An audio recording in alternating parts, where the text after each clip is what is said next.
Adapun pelajaran-pelajaran penting yang bisa kita ambil dari peristiwa bersejarah dari perang Uhud di tahun 3 Hijriah, di bulan Syawal tahun 3 Hijriah, di antaranya yang pertama adalah eh, seorang pemimpin itu tidak langsung mengabarkan apa yang terjadi, tapi disembunyikan dulu, kalau sudah tepat waktunya baru disampaikan.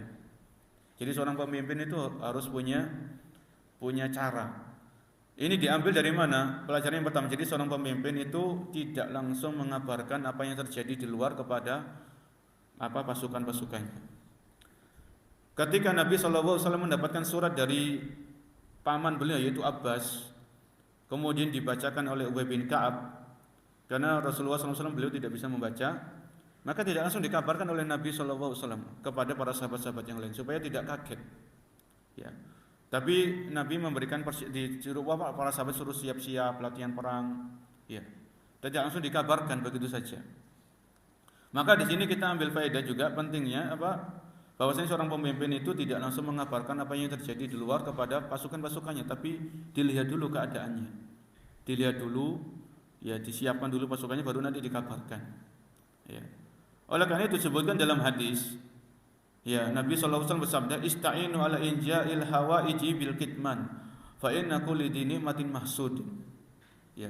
Jadi kalau kita punya ide, punya rencana para jamaah, itu tidak setiap ide, setiap rencana yang kita miliki itu kita ceritakan sama orang. Ya. Karena bisa jadi ada orang yang hasad sama kita, ada orang yang enggak suka sama kita, akhirnya menghalang-halangi rencana yang kita miliki. Ya. Ista'inu ala injahil hawaiji bil kitman. Maka lakukan, sembunyikan kalau kalian punya ide atau beberapa ide atau rencana, itu jangan disampaikan semuanya kepada orang, tapi ada yang dirahasiakan. Fa inna kulli ni'matin mahsud, karena setiap nikmat itu pasti ada orang yang hasad. Ya. Ini yang pertama. Ya, tidak setiap ide yang kita miliki atau rencana-rencana di masa depan kita miliki itu kita ceritakan sama orang, tapi harus ada yang kita rahasiakan supaya tidak ada orang yang hasad sama kita. Pelajaran yang kedua dari perang Uhud ini, istisyarati Rasul sallallahu alaihi wasallam lis sahabati radhiyallahu anhum fil khuruji li mulaqatil aduwwi wal baqa'i fil Madinah wa muqatalatihim fi turuqatihim rahbatan katsirin minas sahabah. Yaitu pelajaran yang kedua adalah disyariatkannya musyawarah. Ya, disyariatkannya musyawarah di dalam Islam. Buktinya mana? Bahwasanya Rasulullah SAW ketika kabar akan kedatangan pasukan-pasukan Quraisy ke kota Madinah, itu Rasulullah SAW mengajak para sahabat untuk musyawarah. Ya, bagaimana strategi yang akan kita lakukan untuk menghadapi kedatangan pasukan orang-orang kafir Quraisy. Maka ini musyawarah. Nabi SAW mengajak para sahabat-sahabat untuk musyawarah. Akhirnya mereka bebas menyampaikan ide mereka. Ada yang mengatakan kita tetap di Madinah saja, menunggu kedatangan mereka. Kalau kata mereka sudah datang, kita serang dari sini. Ada yang menyampaikan kita enggak tunggu di sini, tapi kita jemput bola, kita keluar. Kita hadapi mereka di luar, jangan di pemukiman kita. Maka ini pentingnya musyawarah. Ya. Nabi SAW bisa saja langsung beliau memberikan keputusan. Nabi SAW mendapatkan wahyu dari Allah. Tapi waktu itu Allah belum memberikan wahyu, belum menurunkan ayat tentang masalah ini, tentang perang Uhud ini, tentang strateginya bagaimana. Ya. Maka di sini pentingnya seorang muslim itu bermusyawarah, mengadakan musyawarah, ya. Kita jajak pendapat, mana yang kira-kira pendapat yang lebih mendatangkan maslahat, mana kira-kira pendapat yang bisa mendatangkan kebaikan yang banyak, itu yang kita pilih. Ya. Musyawarah ini benar-benar kita dengarkan pendapat, ya. Jangan musyawarah itu cuma sekedar jangan sekedar musyawarah tapi sudah ada pendapat diri kita yang kita kuatkan, itu yang kita putuskan, tidak. Tapi musyawarah benar-benar murni musyawarah, kita mendengarkan pendapat dari orang yang hadir, kira-kira mana pendapat yang itu lebih banyak maslahatnya, yaitu yang kita ambil nantinya. Ini yang dilakukan oleh Nabi Shallallahu Alaihi Wasallam, ya, untuk masalah musyawarah. Dan musyawarah ini tidak harus kepada apa? Keputusan musyawarah ini tidak harus keputusan kebanyakan orang. Ya. Tapi dilihat maslahat dan mafsadatnya bagaimana. Ya, ini penting dalam kehidupan kita sehari-hari. Begitu pula misalnya di dalam Islam, selain musyawarah, ini kita dianjurkan untuk istikharah para jemaah. Jadi ada istikharah, ada musyawarah. Misalnya ada seorang anak muda, dia mau meminang atau mau khitbah kepada seorang wanita, maka anak muda ini dia istikharah dulu apakah wanita ini baik untuk dia atau tidak. Setelah istikharah baru nanti dia musyawarah sama keluarganya, saya mau nikah gimana gitu. Jadi penting dua hal ini kalau bisa kita lakukan itu luar biasa. Kita mau misalnya seseorang mau bisnis A, bisnis B, maka dia istikharah sama minta sama Allah Subhanahu wa taala, minta petunjuk.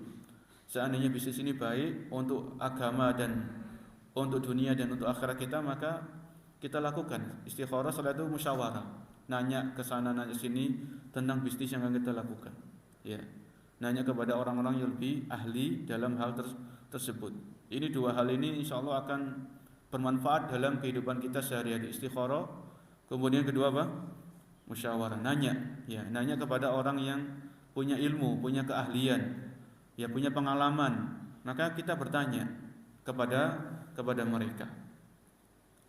Kemudian pelajaran yang ketiga, fi qauli Rasulullah sallallahu alaihi wasallam yanbaghi lin nabiyyi dalam bisali ummatihi an yad'a hatta yahkuma Allahu bainahu wa bain aduwi. Ya. Pelajaran yang ketiga adalah ketegasan yang dimiliki oleh Nabi sallallahu alaihi wasallam dalam berjihad di jalan Allah Subhanahu wa taala. Ketegasan dan keberanian yang dimiliki oleh Rasul sallallahu alaihi wasallam dalam menegakkan agama Allah Subhanahu wa taala. Dalam berjihad untuk menegakkan agama Allah Subhanahu wa taala. Ini diambil dari mana pelajaran ini?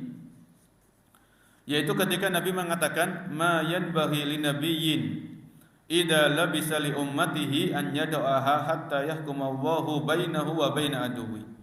Tidak pantas bagi seorang nabi kalau sudah memakai baju perang maka dia lepaskan sampai Allah memutuskan apa yang terjadi. Ya. Jadi seorang nabi, ya, bukan hanya Nabi Muhammad SAW, nabi-nabi sebelum beliau, nabi-nabi sebelum beliau, tidak pantas bagi seorang nabi itu kalau sudah pakai baju perang kemudian tiba-tiba dilepaskan sampai apa yang terjadi nanti, sampai selesai perang, imam bisa menang bisa kalah. Yang penting enggak dilepaskan. Ya. Karena sudah ada tekad bulat untuk jihad, ya sudah, bismillah. Bismillah, tawakal kepada Allah Subhanahu wa taala, sudah menyiapkan strategi, menyiapkan pasukan, sudah pakai baju perang, ya sudah, bismillah, tawakal, berangkat. Ya. Ini tegas. Jadi kalau seorang itu sudah memakai baju perang, sudah menyiapkan, maka jangan sampai mundur, terus berangkat. Ya, terus berangkat. Ada yang mengatakan di antara para ulama, ada yang mengatakan ini khusus para nabi. Ya, ini khusus para nabi. Ini di antara faedah yang kita petik dari perang Uhud, ya, perang Uhud. Yaitu ketegasan dan keberanian yang dimiliki oleh Rasul sallallahu alaihi wasallam ketika beliau sudah pakai baju perang, maka beliau tidak mau melepaskannya sampai Allah memutuskan apa yang terjadi nanti. Berangkat. Ya, berangkat. Kemudian pelajaran yang berikutnya, yang keempat, yaitu pentingnya mengambil sebab. Pentingnya mengambil sebab baru tawakal. Ya. Pentingnya melakukan sebab, kemudian setelah itu baru tawakal. Fi isti'dadir Rasul sallallahu alaihi wasallam lil harbi nalhadu annahu dhahirun bayyinahu annahu dhahara baina dir'ain aw labisa dir'an fawqa dir'in. Ya. Jadi ketika Nabi sallallahu alaihi wasallam ini perang Uhud, beliau akan berangkat perang Uhud, maka beliau sampai memakai baju besi itu sampai dua baju. Ya. Jadi baju perang yang pertama, kemudian dirangkepi, ya, kalau bahasa kita dirangkepi dengan baju perang yang kedua sampai dua baju. Ya. Wa min hada na'khudhu masyru'iyatal jam'i baina tawakkuli wa fi'lil asbab. Maka di sini kita mengambil dari apa yang beliau lakukan, itu pentingnya mengambil apa? Sebab, melakukan sebab. Jangan cuma tawakal tok. berangkat tawakal nggak pakai baju perang, ya ini konyol para jamaah. Ini kan dari segi akal aja sudah nggak masuk akal, apalagi dari segi dalil dari Al-Quran dan As-Sunnah. Jadi Nabi SAW itu bukan manusia yang kebal, ya apa kebal ditombak nggak mempan, dipanah nggak metembus, itu bukan seperti Nabi. Ini manusia biasa, ya. Tapi beliau mendapatkan wahyu dari Allah Subhanahu wa taala. Faqulu ana abdullahi wa rasul. Katakan aku ini hamba Allah dan rasulnya. Kalau hamba Allah berarti kan manusia biasa. Nabi SAW itu beliau ya tidur, beliau juga tertawa, beliau juga menangis, beliau juga lapar, ya, beliau juga sakit. Ini Nabi SAW, beliau manusia biasa. Hanya saja beliau mendapatkan wahyu dari Allah Subhanahu wa taala, seorang rasul. Beliau diutus oleh Allah Subhanahu wa taala. Oleh karena itu ketika perang, beliau tetap mengambil sebab, melakukan sebab, pakai baju perang, ya, membawa persenjataan dan sebagainya. Baru setelah itu bertawakal kepada Allah Subhanahu wa taala. Ya. Ini jadi jangan kita hanya tawakal tapi tidak mengambil atau melakukan sebab. Ya. Kamu misalnya sakit, ya sudah tawakal. Ya, tetap tawakal penting, tapi ambil sebab. Sebab itu misalnya minum herbal atau bekam atau apalah, pokoknya mengambil sebab. Ya. Dan ketika melakukan sebab, hati kita jangan digantungkan kepada sebab, tapi tetap bergantung kepada Allah Subhanahu wa taala. Sebagian orang itu mereka melakukan sebab, ya, mereka lupa tawakal. Tawakalnya malah kepada sebabnya. Misalnya ada orang sakit, dia melakukan sebab, dia datang ke dokter, bahkan dokter spesialis, ya, dia nebus resep, bahkan resepnya mungkin sampai ratusan ribu atau sampai jutaan. Tapi dia tawakalnya kepada dokter dan resep tadi, sama obat tadi. Dia lupa tawakal kepada Allah Subhanahu wa taala. Akhirnya apa? Akhirnya kalau orang ini sudah datang ke dokter ini, dokter itu, rumah sakit ini, rumah sakit itu, habis resep sekian juta, kok belum sembuh? Akhirnya apa orang ini? Stres kan berjamaah. Stres atau tertekan, ngomel-ngomel, saya sudah datang ke sini. Ya salahnya sendiri, kenapa tawakalnya kepada dokter? Kenapa enggak tawakal kepada Allah Subhanahu wa taala? Dokter itu cuma perantara, obat itu perantara. Yang menyembuhkan siapa? Allah Subhanahu wa taala. Ya, jadi dua-duanya penting, mengambil sebab itu penting, tawakal itu juga penting. Ya. Setelah mengambil sebab, maka gantungkan hati itu kepada Allah SWT, jangan kepada sebab ini tadi. Ya, orang seperti orang yang bisnis atau berniaga, dia berniaga berbisnis kan sebab untuk mendapatkan rezeki dari Allah Subhanahu wa taala. Ya sudah, ketika berniaga hati tetap terpaut hanya kepada Allah Subhanahu wa taala. Ini yang keempat ya, pelajaran yang keempat yaitu pentingnya mengambil sebab, melakukan sebab, kemudian setelah itu tawakal kepada Allah. Sebagaimana Nabi ketika beliau perang Uhud, beliau pakai baju perang. Tidak kosongan gitu ya, tidak ngawur dan sebagainya. Kemudian yang kelima,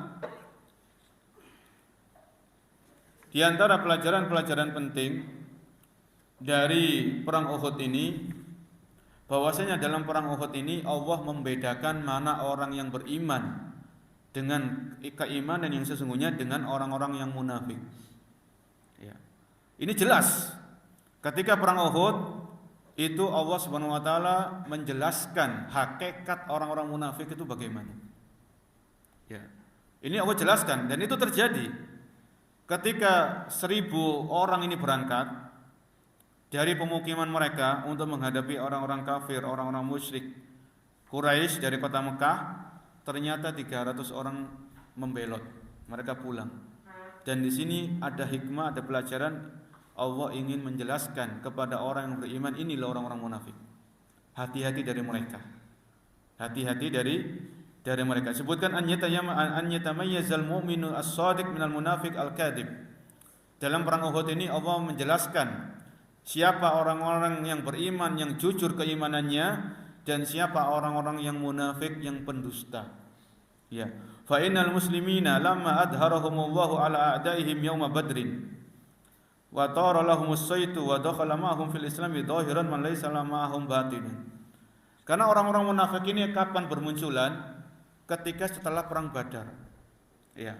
Ketika perang Badar ini orang-orang Islam menang, maka orang-orang itu yang tinggal di Madinah, yang mereka benci kepada Islam, mereka takut. Akhirnya mereka pura-pura masuk Islam.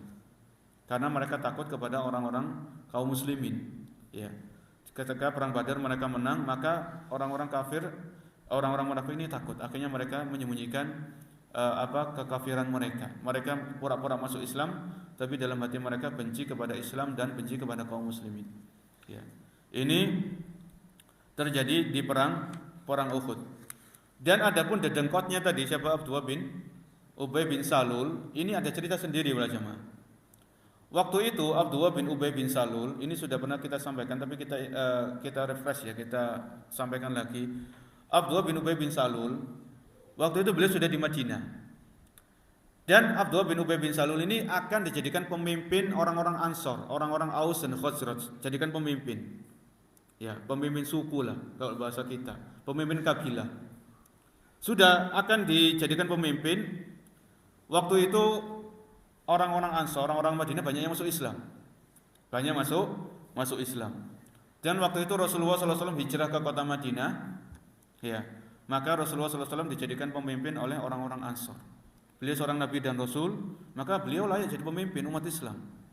Ya, disinilah mulai Abdullah bin Ubay bin Salul itu memendam kebencian karena adanya kedengkian dan hasad.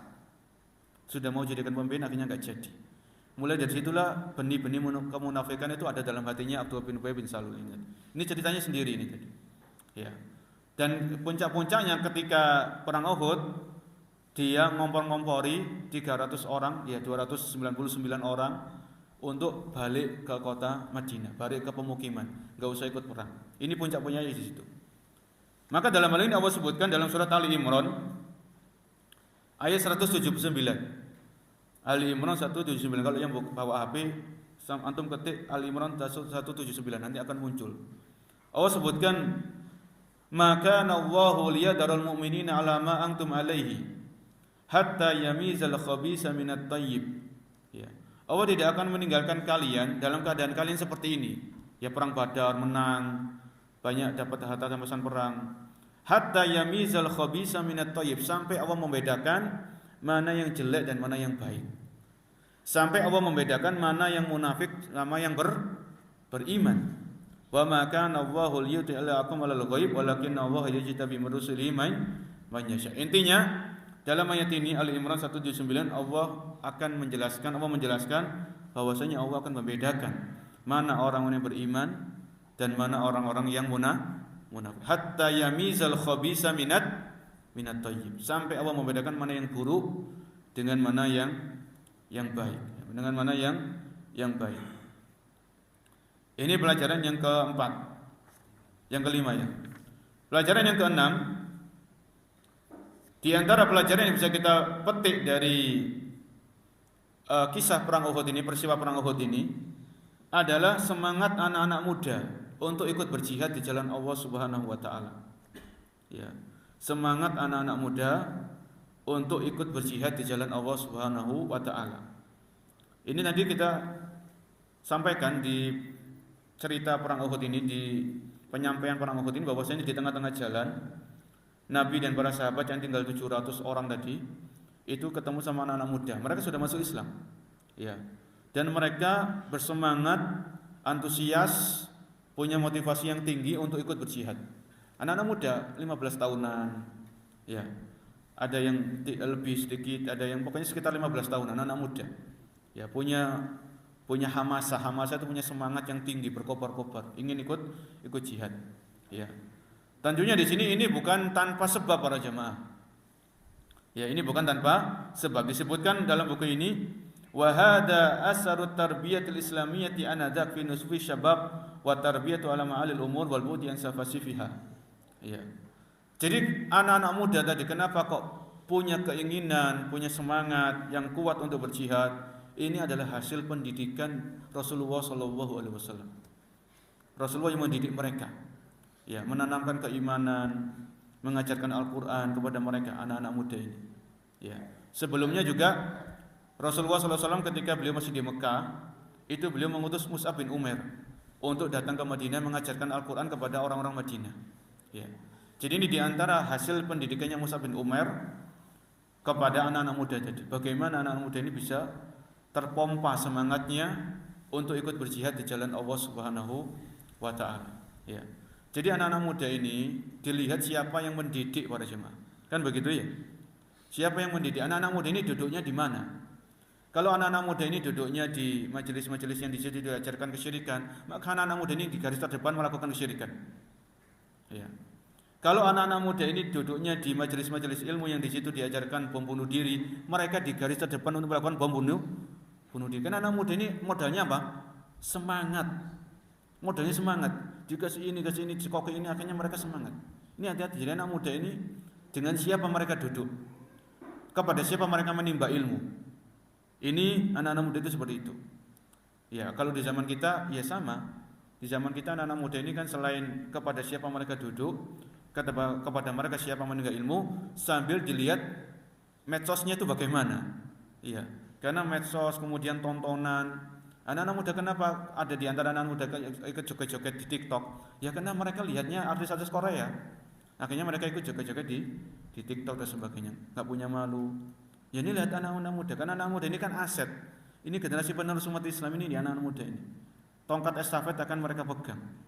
Ya, maka pentingnya bagaimana kita mengajak anak-anak muda ini untuk menuntut ilmu syar'i sesuai dengan Al-Qur'an dan Sunnah, sesuai dengan pemahaman para sahabat Nabi sallallahu alaihi wasallam, pemahaman salaf.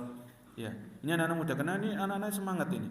Sebagaimana Nabi sallallahu alaihi wasallam dan Mus'ab bin Umair itu mendidik anak-anak muda untuk semangat menegakkan agama Allah Subhanahu wa taala.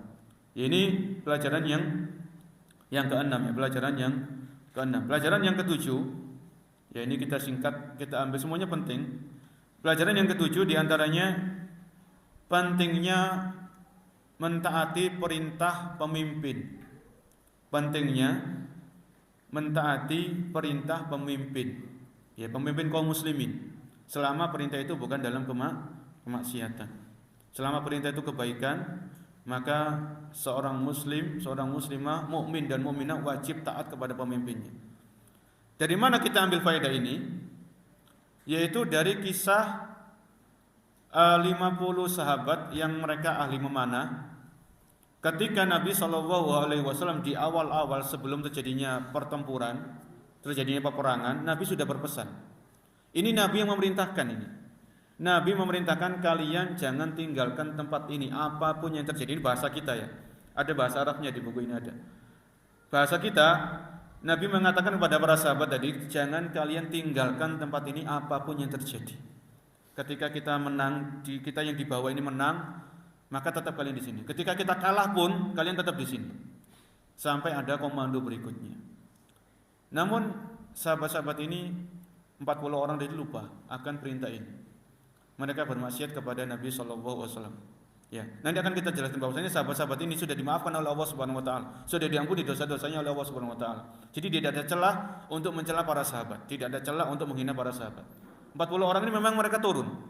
Mereka lupa, mereka bermaksiat kepada Nabi sallallahu alaihi wasallam. Padahal Allah berfirman, "Ya ayyuhalladzina amanu atiiullaha wa atiiur rasul wa ulil amri minkum." Dalam surat An-Nisa 59. Wahai orang yang beriman, taatlah kepada Allah dan taatlah kepada Rasul dan taatlah kepada orang yang memimpin di antara kalian. Ulil amri ini ada dua, ulil amri yaitu umara dan ulama. Ulama dan umar ini ulil amri. Umara dan ulama ini ulil amri. Ya. Maka di sini mereka sahabat-sahabat tadi mereka turun, ya. Akhirnya mereka lupa akan perintahnya Nabi sallallahu alaihi wasallam dan terjadilah apa yang terjadi. Ya, ini sudah takdirnya Allah, sudah kehendaknya Allah, dan Allah ingin mengajarkan sesuatu kepada orang-orang beriman dalam peperangan Uhud ini. Ya.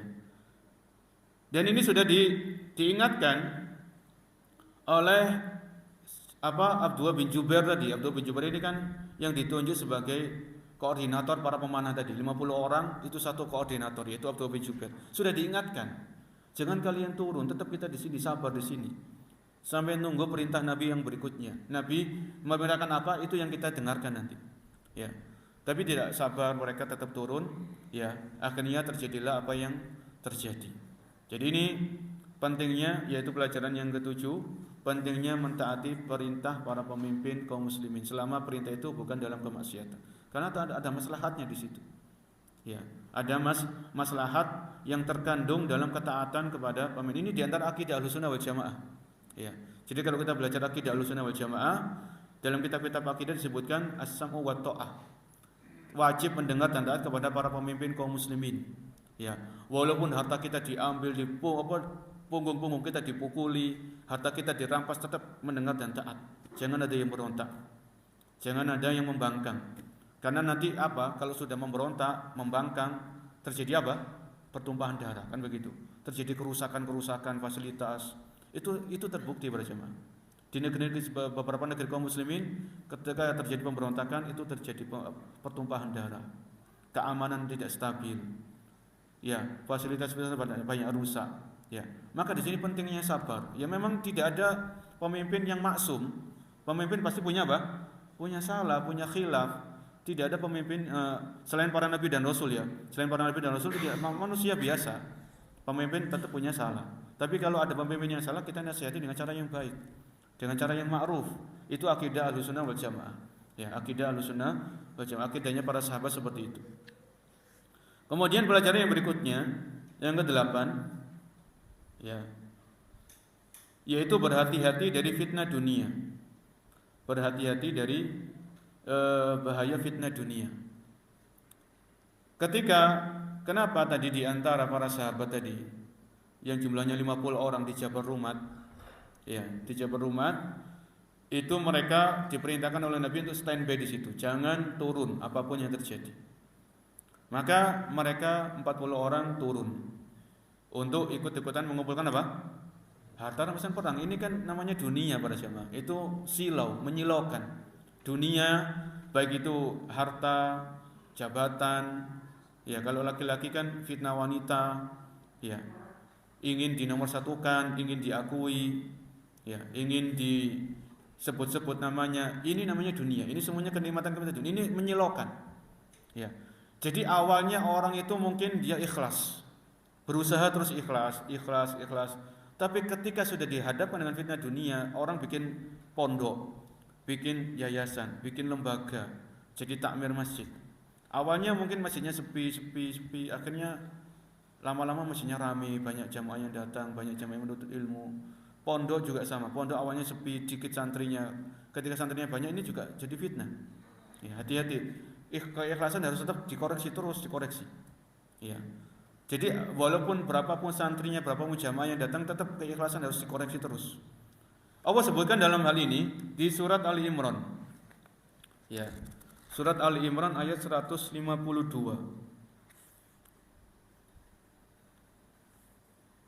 Surat Ali Imran ayat 152. Allah sebutkan, ya, walaqad sadaqakumullahu wa'dahu ittakhussunahum biidni. Ya, Ali Imran 152. Saya lihat terjemahannya untuk memudahkan.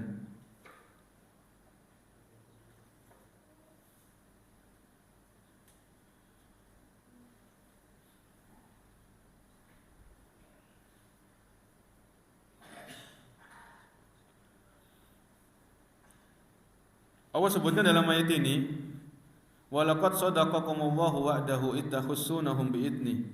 Ya, dan sesungguhnya Allah telah memenuhi janjinya kepada kalian. Ya, ketika kalian membunuh mereka dengan izinnya, ini di perang Uhud ini. Ketika kalian membunuh orang-orang kafir dengan izin Allah Subhanahu wa taala, ittakhussunahum biidni. Hatta idza fashiltum wa tanaza'tum fil amri wa asaitum min ba'di ma arakum ma tuhibbun. Ini perhatikan redaksi, hatta idza fashiltum. Ya.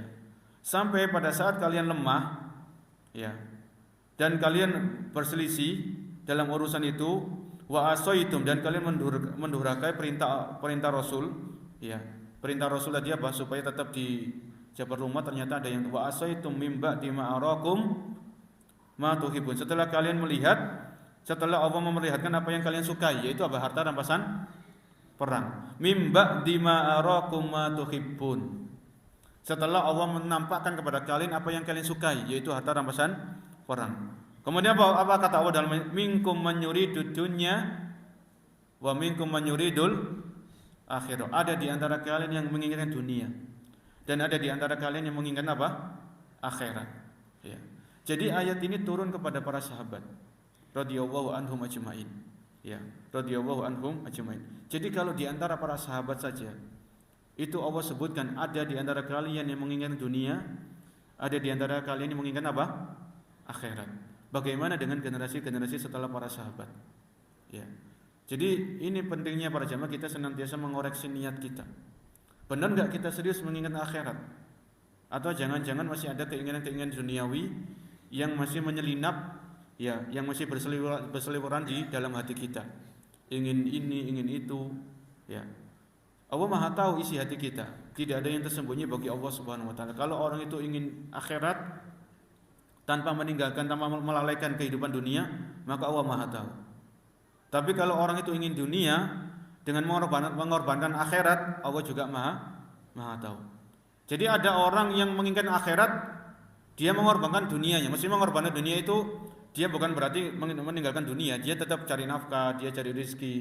Tapi rezeki yang dia dapatkan, dia gunakan sebagai perantara untuk mencari kehidupan apa? Akhirat. Ya.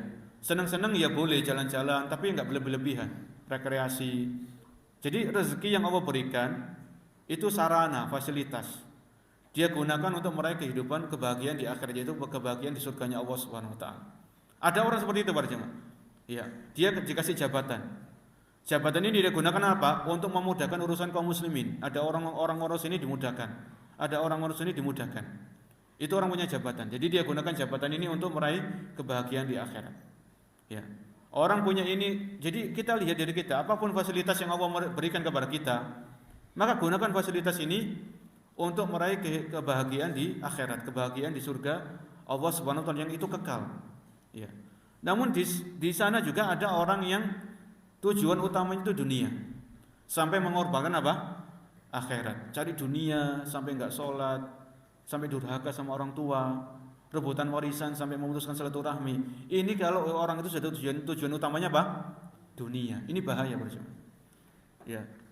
Jadi Allah mengungkapkan dalam ayat ini dengan redaksi minkum man yuridu dunya. Ada di antara kalian yang menginginkan, meniatkan dengan niat dunia.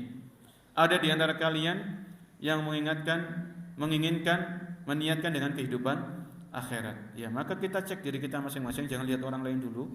Kita lihat diri kita. Ya, karena niat ini gampang berubah. Kadang bisa ikhlas, kadang pengen diakui, pengen di like, pengen dipuji, pengen di ini, itu ada. Ya, maka sering-sering kita muhasabah atau introspeksi diri dalam masalah niat.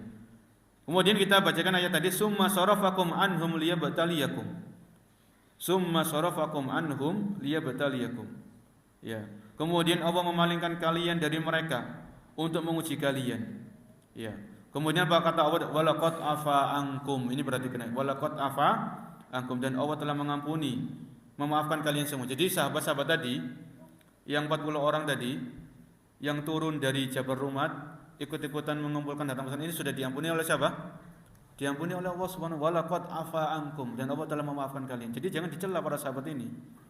Jangan dicaci maki, jangan dihina, karena orang Syiah mereka menghina para sahabat ini. Kenapa mereka turun sehingga 70 orang terbunuh, 70 orang mati syahid? Ya, orang-orang Syiah seperti itu, mereka cari celah. Oh ini loh, siapa orang-orang Jabal Rumat mereka turun, mereka bermaksiat kepada Nabi sallallahu alaihi wasallam. Iya, itu sudah terjadi, tapi Allah sudah memaafkan mereka. Allah sebutkan sendiri dalam Al-Qur'an, walaqad afa ankum, dan Allah telah memaafkan kalian. Ini sudah terjadi. Ini manusiawi. Ya, ini manusia, supaya kita ambil pelajaran di situ, ada pelajarannya, bukan tanpa ada pelajaran. Ya, supaya tidak orang-orang setelah para sahabat tidak mengulanginya lagi seperti itu. Karena dengan kecintaan kepada dunia itu menyebabkan seseorang melakukan kemaksiatan. Oleh karena itu Nabi sallallahu alaihi wasallam beliau mengajarkan kita doa, Allahumma la taj'alid dunya akbaru hammina. Ya Allah, janganlah Engkau jadikan dunia sebagai tujuan utama kami. Ya. Dunia ini kita ambil, kita nikmati, tapi sebagai sarana atau wasilah untuk meraih kebahagiaan di akhirat, bukan sebagai tujuan apa? Tujuan utama. Ya, beda. Kalau orang itu menjadikan dunia sebagai tujuan utama, itu pikirannya cuma dunia, bangun tidur, cek saldo, Sebelum tidur cek saldo lagi. Pokoknya dunia. sampai lupa zakat, lupa sedekah, ya, lupa haji, lupa silaturahmi, lupa berbakti sama orang tua, lupa semuanya. Karena memang di otaknya, di pikirannya cuma adanya dunia dan seterusnya.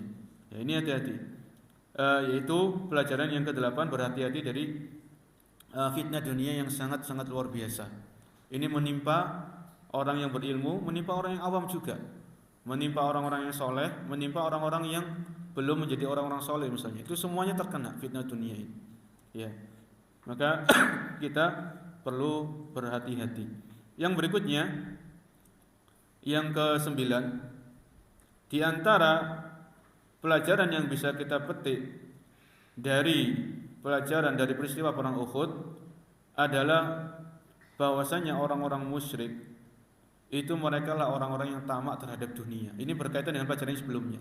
Jadi kalau ada orang muslim dia terlalu tamak terhadap dunia sampai lupa akhirat, maka ini menyerupai tasyabuh dengan orang apa? Orang-orang musyrik. Ya, tasyabuh dengan orang-orang musyrik. Allah sebutkan dalam Al-Qur'an wala tajidannahum ahrasan nasi ala hayatin wa minal ladina asyraku. Ya. Disebutkan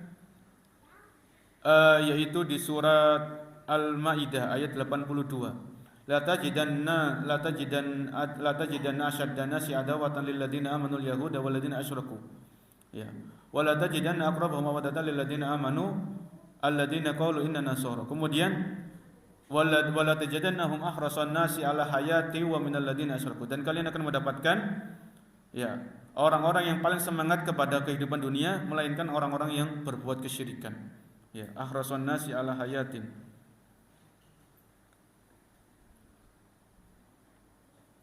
Ya, ini di surat di surat Al-Baqarah 96 ya. Kalau di Al-Maidah ini ayat cerita yang apa, ayat yang lain. Di Al-Baqarah ayat 96. Wala tajidannahum ahrasan nasi ala hayatin wa minal ladina asyraku. Kalian akan mendapatkan orang yang paling getol, orang yang paling tamak, paling serakah, paling semangat mengumpulkan dunia adalah melainkan orang-orang yang berbuat kesyirikan, kesyirikan. Baik, pelajaran yang berikutnya yang ke berapa? Ke-10 ya. Pentingnya berpegang teguh dengan dalil. Ya, pentingnya berpegang teguh dengan dalil. Dari mana kita ambil ini? Pentingnya berpegang teguh dengan dalil, yaitu ketika para sahabat-sahabat tadi lupa akan sabda Nabi SAW yang memerintahkan mereka untuk tetap di Jabar Rumat, jangan turun di situ. Ya. Maka di sini prinsip seorang muslim itu berpegang teguh dengan dalil. Kalau di sini tadi Nabi SAW bersabda demikian, maka berpegang teguh dengan itu. Jangan mengandalkan logika. Ini kan sudah menang. Ya, ini kan sudah pasukan-pasukan kafir sudah mau pulang, sudah balik. Kita sudah di atas angin. Itu kan logika kita seperti itu. Ya. Maka seorang muslim tidak layak, tidak boleh untuk mengedepankan perasaan, mengedepankan logikanya, kemudian membelakangkan atau mengesampingkan namanya dalil. Ya. Ini pelajaran yang ke-10 ya. Dan ini sekali lagi para sahabat tadi sudah dimaafkan oleh Allah Subhanahu wa taala. Wa laqad afa ankum. Jadi jangan diungkit-ungkit kesalahan-kesalahan mereka atau kekeliruan mereka lah. Kekeliruan yang memang sifatnya manusiawi, ada kecenderungan kepada dunia, mereka turun untuk mengumpulkan harta rampasan perang. Allah sudah memaafkan mereka. Kemudian pelajaran yang berikutnya yang ke-11, berhati-hati dari kabar-kabar burung. Berhati-hati dari isu-isu yang beredar. Ini penting teman-teman. Dari mana kita ambil pelajaran ini? Kalau kita kembali ke belakang tentang peristiwa perang Uhud ini, ketika kaum muslimin itu diserang dari dua arah, dari depan sama dari belakang, itu pasukan kocar-kacir. Ya. Ada di antara satu pasukan kafir itu beliau orang-orang ini ya, orang pasukan kafir ini membunuh Mus'ab bin Umair. Jadi Mus'ab bin Umair terbunuh di perang Uhud ini. Kemudian orang kafir ini mengira bahwasanya dia telah membunuh Rasulullah SAW. Padahal yang dibunuh siapa?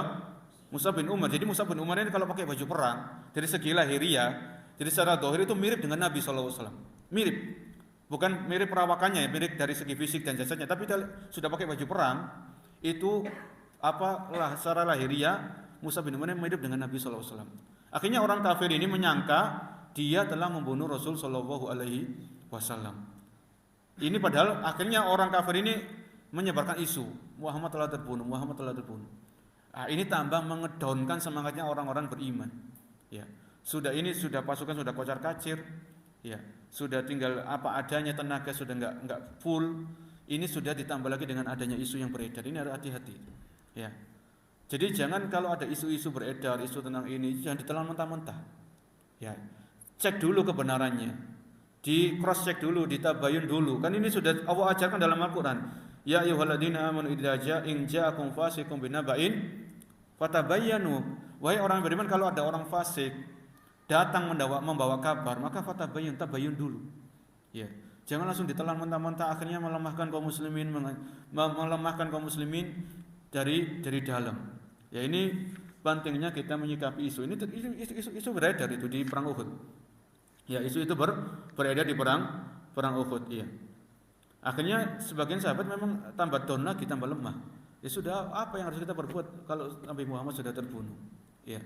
Akhirnya ada mereka yang pasrah, akhirnya ada yang berhenti dan sebagainya. Ini pelajaran yang ke-10 ya. Ke-11. Ya, jadi pentingnya kita berhati-hati dalam menanggapi sebuah isu, termasuk menanggapi kabar-kabar yang beredar di WhatsApp, di medsos. Itu jangan langsung komentari, lihat dulu. Ya, komentar itu gampang. Tapi kalau sudah komentar, kalau kita salah dalam berkomentar, kita yang menyesal nanti di hari kiamat. Ya. Hati-hati dari komentar baik tulisan secara tulisan, maka semuanya akan dimintai pertanggungjawaban oleh Allah Subhanahu wa taala. Yang berikut yang ke-13. Yang ke-12 yaitu pentingnya keteguhan dalam peperangan walaupun apapun yang terjadi. Pentingnya keteguhan dalam keadaan yang sulit apapun yang terjadi. Pentingnya keteguhan, ya, tegar dalam menghadapi situasi yang sulit, ya, bagi seorang yang beriman. Jadi orang beriman walaupun situasinya sulit itu tetap disyariatkan untuk tegar, kuat. Dan ini yang dilakukan oleh seorang sahabat namanya Anas bin Nadir. Ya, Anas bin Nadir. Apa yang dilakukan oleh Anas bin Nadir ini? Maka ketika tersebar kabar bahwasanya Rasulullah SAW sudah terbunuh, apa yang dilakukan oleh sahabat ini, satu orang ini, Anas bin Nadir radhiyallahu anhu? Ya qaum, in kana Muhammadan qad qutil fa inna rabba Muhammadin lam yuqtal. Ya. Jadi ini luar biasa sahabat ini. Semua sahabat itu luar biasa. Ya.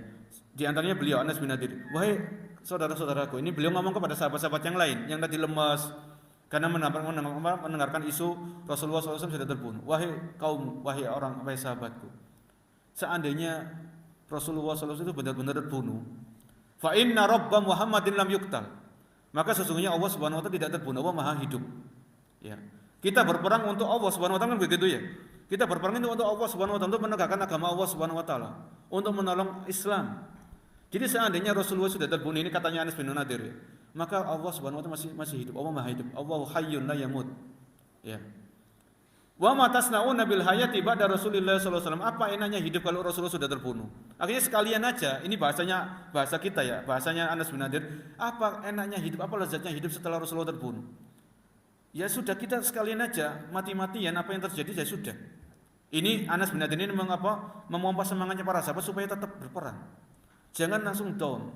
Seandainya benar itu terbunuh, Rasulullah sudah benar-benar terbunuh, maka apa enaknya hidup setelah Rasulullah terbunuh? Apa enaknya hidup? Walaupun harta misalnya berkelimangan, tapi kalau Rasulullah sudah terbunuh, apa ya sudah, kita mati apa yang di mana Rasulullah terbunuh. Rasulullah terbunuh karena beliau berjihad menegakkan agama. Ya kita juga terbunuh di jalan Allah Subhanahu wa taala. Ini Anas bin Nadir radhiyallahu anhu. Akhirnya apa? Anas bin Nadir ini maju terus perang. Ya, menghadapi pasukan-pasukan musyrik sendirian. Ya, sampai disebutkan ketika Anas bin Nadir ini maju, dikatakan oleh seorang sahabat, wahai Anas bin Nadir, kenapa engkau seperti itu? Ya, kenapa engkau masih semangat dan sebagainya? Aku mencium aroma surga di peperangan ini. Akhirnya Anas bin Nadir terus maju sampai beliau terbunuh di jalan Allah Subhanahu wa taala. Ya, terbunuh di jalan Allah Subhanahu wa taala. Disebutkan Anas bin Nadir ini di dalam tubuhnya itu ada 80 luka. 80, entah itu luka dari sayatan pedang atau dari tombak atau dari panah, sampai 80 para jemaah. Dan Anas bin Nadir ketika beliau meninggal, ya, beliau meninggal dunia, itu tidak ada yang mengenali jasadnya. Ini jasadnya siapa? Karena saking banyak luka-luka yang di seluruh kujur tubuhnya. Anas bin Nadir radhiyallahu anhu. Akhirnya apa? Anas bin Nadir punya seorang saudari ya, seorang saudari wanita. Dia datang ke medan perang tadi, dikenali dari jari jemarinya. Oh, ini jari jemari saudara saya. Ini Anas bin Nadir. Itu baru diketahui. Adapun sahabat-sahabat yang enggak ada ini jinanya siapa? Ketika perang Uhud ini selesai, kaum muslimin mengalami kekalahan karena ya ada hikmahnya tadi, semuanya ada hikmahnya. Ya. Akhirnya jenazahnya Anas bin Nadir baru diketahui dari jari jemarinya tadi sama saudarinya sendiri. Yang lain tidak ada yang tahu. Ya. Ini bagaimana semangatnya Anas bin Nadir radhiyallahu taala anhu. Kemudian di antara pelajaran-pelajaran penting dari perang Uhud ini yang berikutnya, ya antum kasih nomor sendiri. Di perang Uhud ini ada sebuah kisah yang terjadi juga. Bahwasanya ada pasukan muslim di perang Uhud ini. Itu berjihad dengan luar biasa. Ya. Jadi maksudnya pelajaran yang berikutnya ini mungkin redaksinya begini. Jangan terlalu silau atau jangan menganggap orang itu pasti masuk surga kecuali dengan dalil. Ya. Jangan mengklaim orang itu dijamin surga kecuali dengan dalil. Redaksinya demikian aja. Karena di perang Uhud ini ada pasukan muslim itu yang berjihad luar biasa. Ya, memberani. Dia mengalahkan banyak orang-orang kafir, itu banyak dibunuh di tangannya. Ini satu pasukan muslim. Tidak sebutkan namanya, saya lupa namanya. Tapi ada di antara pasukan muslim di perang Uhud ini, dia berjihad luar biasa. Banyak orang-orang kafir terbunuh di tangannya. Setelah peperangan usai, ketika peperangan ini terjadi, para sahabat itu terheran-heran, terkagum-kagum, luar biasa fulan. Ya, fulan ini luar biasa. Ya. Jadi mereka terkagum-kagum para sahabat ini. Sehingga para sahabat ini menganggap fulan ini pasti surga. Atau sudah 100%, sekian persen itu sudah surga. Akhirnya Nabi mengatakan huwa finnar. Orang ini di neraka. Para sahabat kaget para jemaah. Kok bisa orang berjihad luar biasa kayak gitu, banyak orang-orang kafir terbunuh di tangannya, kok bisa Nabi mengatakan huwa finnar? Setelah peperangan usai, para sahabat ngecek. Ya. Kenapa orang ini dikatakan oleh Nabi dia di neraka? Karena orang ini ketika dia berjihad, ya, dia memang berjihad, banyak luka-luka yang memenuhi tubuhnya, sekujur tubuhnya banyak luka-luka. Ya, akhirnya orang ini nggak kuat rasa sakitnya, karena luka-luka yang parah dia nggak kuat. Akhirnya orang ini apa? Tombaknya itu ditancapkan di tanah, dia bunuh diri. Bunuh diri termasuk dosa besar. Ya, maka Nabi mengatakan huwa finnar. Maka para sahabat baru paham akan hal tersebut. Jadi ini menunjukkan para jemaah bahwasanya hati-hati dari ya.